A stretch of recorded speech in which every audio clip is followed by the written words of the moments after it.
ये कहानी एक वृद्ध व्यक्ति रामलाल के जीवन पर आधारित है, जिसने अपने जीवन में कई उतार चढ़ाव देखे हैं। कहानी की शुरुआत एक छोटे गांव से होती है, जहां रामलाल अपने बच्चों से दूर अकेले जीवन बिता रहा होता है। एक दिन गांव में एक अजनबी आता है जो रामलाल से बात करना चाहता है। यह अजनबी दावा करता है कि वह रामलाल के पुराने मित्रों में से एक है, लेकिन रामलाल उसे पहचान नहीं पाता। अजनबी धीरे धीरे रामलाल के जीवन के विभिन्न अध्यायों को उजागर करता है। वह समय जब रामलाल ने अपने परिवार को आगे बढ़ाने के लिए बलिदान दिए, अपने करियर में सफल पाई, लेकिन व्यक्तिगत संबंधों में नाकाम रहा। अजनबी उसे उन क्षणों की याद दिलाता है जहां उसने अपने नैतिक मूल्यों के कारण कई कठिन निर्णय लिए। जैसे जैसे कहानी आगे बढ़ती है, रामलाल को एहसास होता है कि वह अजनबी उसकी खुद की अंतरात्मा है, जो उसे उसकी खोई हुई आशाओं, सपनों और पछतावों का सामना करवा रही है। कहानी का सबसे बड़ा मोड़ तब आता है जब रामलाल को पता चलता है कि उसके जीवन के कई अनुभव, जिन्हें वह निरर्थक मानता था, असल में उसके लिए एक अनमोल सीख थे। उसके बलिदान और नैतिकता ने उसे अदृश्य रूप से मजबूत बना दिया था। कहानी के अंत में रामलाल उस अजनबी को धन्यवाद देता है और आत्मविश्वास के साथ अपने बाकी जीवन का सामना करने के लिए तैयार हो जाता है। रामलाल एक छोटे से गांव के छोर पर बने पुराने घर में अकेला रहता था। वह घर किसी जमाने में उसकी पूरी दुनिया हुआ करता था, उसकी पत्नी, बच्चे और उनके साथ बिताए हुए अनगिनत यादें। पर अब ये घर केवल एक खाली खोल था, जिसमें सिर्फ पुरानी यादों की परछाइयां बसी हुई थीं। रामलाल ने कभी सोचा नहीं था कि जीवन का ये पड़ाव इतना अकेला होगा।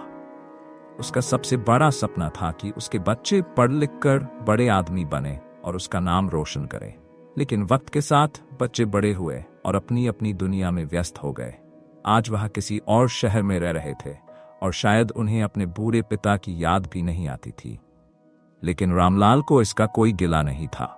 उसने यह सब अपनी मर्जी से किया था, अपने बच्चों के उज्जवल भविष्य के लिए। एक दिन जब रामलाल अपनी छोटी सी बगिया में बैठा हुआ था, तभी गांव में एक अजनबी आया। वह अजनबी उसकी ओर बढ़ा और उसकी ओर देखता रहा। रामलाल ने गौर किया कि उस अजनबी की आंखों में एक गहरी चमक थी, जैसे वह उसके जीवन की कहानी जानता हो। आप मुझे पहचान नहीं रहे हैं रामलाल जी? अजनबी ने मुस्कुराते हुए कहा। रामलाल ने अपनी भौहें सिकोड़कर अजनबी को देखा। मुझे माफ करना, पर शायद मेरी याददाश्त तब उतनी अच्छी नहीं रही। आप कौन हैं? अजनबी ने गहरी सांस ली और कहा, मुझे आपकी सारी जिंदगी पता है, आपके सपने, आपकी परेशानियां, आपके बलिदान। मैं यहां आपको कुछ याद दिलाने आया हूं। अजनबी ने धीरे धीरे रामलाल से बातें शुरू की। क्या आपको याद है जब आपने अपने बड़े बेटे की पढ़ाई के लिए अपनी पुश्तैनी जमीन बेच दी थी? रामलाल ने चौंक कर अजनबी की ओर देखा।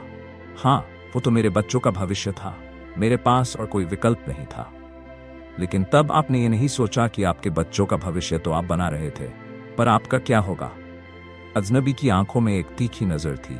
रामलाल को यह सवाल असहज कर गया। उसने कहा, मैंने हमेशा अपने परिवार को प्राथमिकता दी। मेरे लिए उनका भविष्य ही सबसे बड़ा लक्ष्य था। अजनबी मुस्कुराया और बोला, यही तो बात है रामलाल जी, आपने अपने लिए कभी कुछ नहीं सोचा। आप अपने सपनों को दफन करते गए, और आज जब आप इस मोड़ पर खड़े हैं, तो क्या आपने सोचा है कि आपकी खुशियां कहां गई? रामलाल के पास इसका कोई जवाब नहीं था। वह खोए हुए अतीत की परतें खोलने लगा। उसे याद आने लगा कि कैसे उसने अपने बचपन के सपने त्याग दिए थे, कैसे उसने अपने छोटे छोटे सुखों को परिवार के लिए बलिदान कर दिया था। और अब जब वह जीवन के इस पड़ाव पर था, तो उसे लगा कि वह खुद को खो चुका था। अजनबी ने एक गहरी सांस ली और कहा, क्या आपको याद है जब आपने अपनी पहली नौकरी छोड़ी थी? रामलाल की आंखों में आंसू आ गए। वह उस घटना को कभी नहीं भूल सकता था। उसकी पहली नौकरी, जिसमें उसने अपनी मेहनत और ईमानदारी से एक मुकाम हासिल किया था। लेकिन उसकी पत्नी के बीमार होने के कारण उसने वह नौकरी छोड़ दी ताकि वह उसका ख्याल रख सके। अजनबी ने कहा, आपने अपने कर्तव्यों को हमेशा प्राथमिकता दी और इसमें कोई बुराई नहीं है, लेकिन आपने अपनी इच्छाओं को, अपने सपनों को मार दिया। रामलाल अब तक चुपचाप सुन रहा था। उसे एहसास होने लगा कि अजनबी कोई साधारण व्यक्ति नहीं था।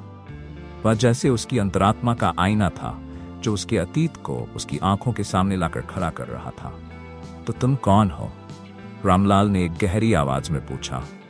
अजनबी ने धीरे से कहा, मैं वह हूं जिसे तुमने सालों से अनदेखा किया है। मैं तुम्हारी आत्मा हूं। मैं तुम्हें ये याद दिलाने आया हूं कि तुमने जितने भी बलिदान दिए वे व्यर्थ नहीं थे। हर निर्णय, हर त्याग तुम्हारे जीवन का एक महत्वपूर्ण हिस्सा था। रामलाल अब समझ चुका था कि वह अपनी अंतरात्मा से बात कर रहा था। उसकी आंखों में एक नई रोशनी थी। उसे ये एहसास हुआ कि उसके सारे संघर्ष, सारे त्याग व्यर्थ नहीं थे।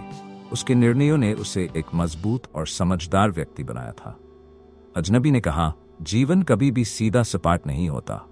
हर मोड़, हर चुनौती हमें कुछ न कुछ सिखाती है, और तुम्हारे जीवन के अनुभव तुम्हें यह सिखाते हैं कि तुमने जो कुछ भी किया वह सही था। रामलाल ने अपने आंसू पोंछते हुए कहा, शायद मैं अब तक इसे समझ नहीं पाया था। मैंने अपने परिवार को अपना सब कुछ दिया, लेकिन खुद के बारे में कभी नहीं सोचा। अजनबी ने उसकी ओर मुस्कुराते हुए कहा, अब तुम जान गए हो कि जीवन का हर पल, चाहे वह सुख हो या दुख, हमें कुछ न कुछ सिखाता है। यह अदृश्य पथ तुम्हें उस मंजिल तक पहुंचाने के लिए था जहां तुम आज हो। उस रात के बाद रामलाल की सोच में एक बड़ा बदलाव आया। उसने अपने जीवन के हर पहलू को फिर से देखने का प्रयास किया। उसे अब अपने बलिदानों पर गर्व महसूस हुआ। वह समझ गया था कि उसने अपने परिवार और समाज के लिए जो किया वह कोई छोटी बात नहीं थी। रामलाल अब अकेलापन महसूस नहीं करता था। वह जानता था कि उसके अनुभव, उसकी संघर्ष की यात्रा उसे एक बेहतर इंसान बना चुकी थी। उसने अपने जीवन को एक नई दिशा दी। वह गांव के बच्चों को पढ़ाने लगा, उन्हें जीवन की महत्वपूर्ण बातें सिखाने लगा। अजनबी के साथ हुई उस अद्भुत मुलाकात के बाद रामलाल का मन और अधिक शांत और स्थिर हो गया था।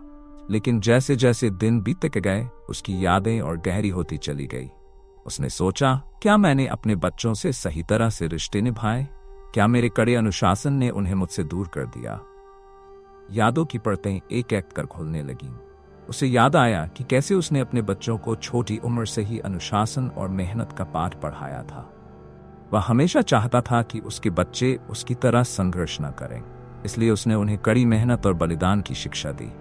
पर शायद इस चक्कर में वह उनके साथ प्यार और स्नेह जताना भूल गया था। एक घटना उसे बहुत अच्छी तरह से याद थी। उसका सबसे छोटा बेटा राजू, जो हमेशा से पढ़ाई में कमजोर था, एक बार परीक्षा में फेल हो गया था। उस दिन रामलाल ने उसे बहुत डांटा था। तू कभी कुछ नहीं कर पाएगा, हमेशा खेल कूद में लगा रहता है, कभी पढ़ाई पर ध्यान नहीं देता। उसने गुस्से में कहा था। राजू की आंखों में आंसू थे, लेकिन रामलाल का दिल उस वक्त गुस्से से भर गया था। वह नहीं जानता था कि उसके कठोर शब्द उसके बेटे पर कितनी गहरी चोट करेंगे। राजू का आत्मविश्वास धीरे धीरे कम होता गया और एक दिन वह गांव छोड़कर शहर चला गया। रामलाल ने तब ये नहीं समझा था कि राजू का दिल टूट चुका था। आज जब वह उस घटना को याद करता तो उसे पछतावा होता। उसने महसूस किया कि सख्ती और अनुशासन के साथ साथ स्नेह और समझ भी जरूरी थी, जो उसने अपने बच्चों को नहीं दिया। शायद इसीलिए आज उसके बच्चे उससे दूर थे, क्योंकि वे उससे वह भावनात्मक जुड़ाव महसूस नहीं कर पाए थे। रामलाल के मन में अब एक ही सवाल था, क्या उसके बच्चे उसे माफ कर पाएंगे? उसने अपने बेटों से संपर्क करने की कोशिश की, लेकिन कोई भी उससे बात करने के लिए तैयार नहीं था। यह उसकी सबसे बड़ी हार थी। उसने अपने बच्चों को अच्छा इंसान बनाने के लिए बहुत कुछ किया था, लेकिन रिश्तों की गरिमा बनाए रखने में असफल रहा था। एक दिन जब रामलाल अपने आंगन में बैठा था, तभी उसके मन में अचानक एक पुरानी घटना कौंध गई। उसके बचपन का एक महत्वपूर्ण पल। उसने अपनी माँ के चेहरे की एक धुंधली छवि देखी। वह छवि इतनी साफ नहीं थी, लेकिन वह उसके जीवन की शुरुआत के दिनों की ओर इशारा करती थी। रामलाल को अब धीरे धीरे अपनी माँ की यादें स्पष्ट होने लगी। उसे याद आया कि उसकी माँ ने उसके लिए कितने त्याग किए थे। वह अकेली अपने परिवार को संभाल रही थी, क्योंकि रामलाल के पिता का देहांत बहुत ही कम उम्र में हो गया था। उसकी माँ ने न केवल रामलाल बल्कि उसके भाई बहनों को भी पालने के लिए कड़ी मेहनत की थी। रामलाल को अपनी माँ की वह नसीहत याद आई जो उसने उसे तब दी थी जब वह केवल 10 साल का था। उसकी माँ ने कहा था, बेटा, जीवन में मेहनत और ईमानदारी से बड़ा कोई दूसरा धर्म नहीं है। तुम जो भी करो उसमें अपना दिल और आत्मा दोनों लगाओ। एक दिन तुम जरूर सफल होगे। यह वह वाक्य था जो रामलाल के जीवन का मूल मंत्र बन गया था। उसकी माँ का जीवन संघर्ष और बलिदान से भरा था, और वही संस्कार उसने रामलाल को दिए थे।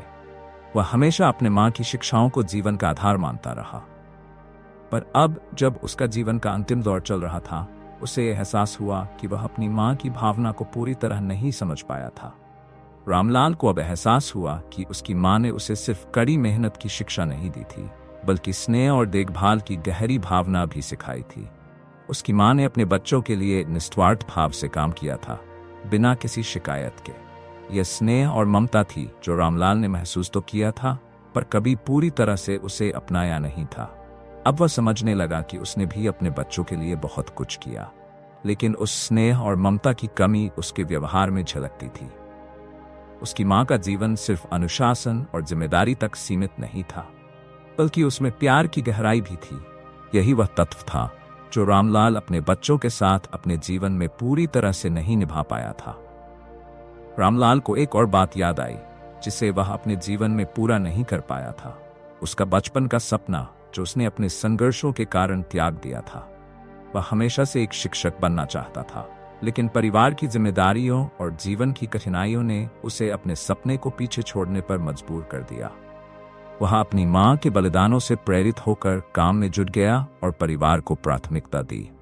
पर आज जब वह गांव के बच्चों को पढ़ा रहा था, उसे एहसास हो रहा था कि शिक्षक बनने का उसका सपना अभी भी उसके भीतर जीवित था, और अब आखिरकार वह उस सपने को जी रहा था।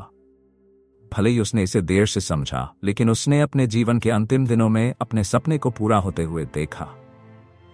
रामलाल ने अपने जीवन के इस अंतिम पड़ाव पर आकर यह सीखा कि जीवन में हर सपने का महत्व होता है, चाहे वह कितना भी छोटा या बड़ा हो।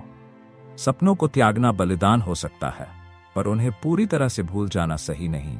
उसने समझा कि उसके द्वारा लिए गए हर निर्णय, चाहे वह सही हो या गलत, उसके जीवन को एक नई दिशा दे रहे थे। उसके बलिदान, उसके अनुशासन और उसके बच्चों के प्रति उसकी कठोरता सब मिलकर उसकी यात्रा का एक हिस्सा थे। पर अंत में उसने ये महसूस किया कि अगर उसने अपने जीवन में स्नेह, भावनाएं और अपने सपनों को भी जगह दी होती, तो शायद उसका जीवन थोड़ा और सरल और खुशहाल हो सकता था। रामलाल अब अपने जीवन को एक समग्र रूप से देख रहा था। उसने अपने हर अनुभव से कुछ न कुछ सीखा था। जीवन के हर मोड़ पर उसे एक नई सीख मिली थी, चाहे वह अपने मां के बलिदान से हो, अपने बच्चों के साथ अपने रिश्ते से, या फिर अपने सपनों से।